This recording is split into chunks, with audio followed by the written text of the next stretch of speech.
कभी सुबह का मतलब सिर्फ सूरज निकलना नहीं होता था। सुबह का मतलब था घर के आंगन में गूंजती जाता की घरघराहट, पत्थर की गोल चक्की, ऊपर हाथ नीचे अनाज, और हर घुमाव के साथ घर में फैलती ताजी दाल की खुशबू।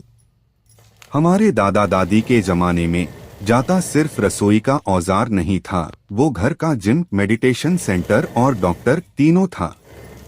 जब महिलाएं जाता चलाती थीं, तो सिर्फ दाल नहीं पीसती थीं, उनके हाथ, कंधे, कमर और पूरा शरीर एक लय में काम करता था। ये एक प्राकृतिक एक्सरसाइज थी, जिससे मांसपेशियां मजबूत रहती थीं, जोड़ लचीले रहते थे और शरीर में आलस जगह ही नहीं बना पाता था। आज हम जिम की मशीनों पर पसीना बहाते हैं, लेकिन तब रोजमर्रा का काम ही फिटनेस था। और सिर्फ शरीर नहीं, जाता मन को भी शांत करता था। घूमती चक्की की लय एक ध्यान जैसा असर पैदा करती थी। इस दौरान महिलाएं लोकगीत गाती थीं और घर का माहौल खुशियों से भर जाता था। पुराने लोग जानते थे, खाना सिर्फ पेट भरने के लिए नहीं, बल्कि दवा भी है।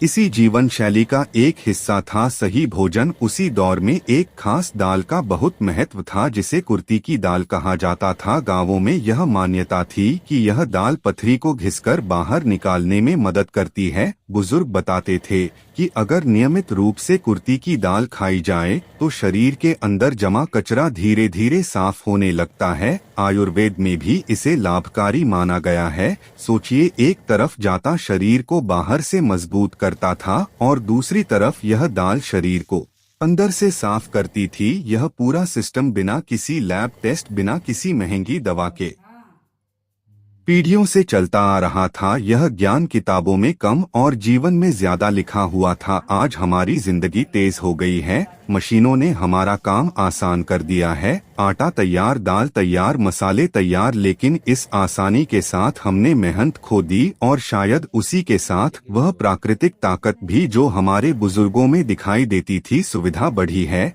लेकिन सहन शक्ति घट गई है। समय बचा है, लेकिन स्वास्थ्य कमजोर हुआ है। शायद हमें पूरी तरह पुराने समय में लौटने की जरूरत नहीं है, लेकिन उसकी समझ को अपनाने की जरूरत जरूर है।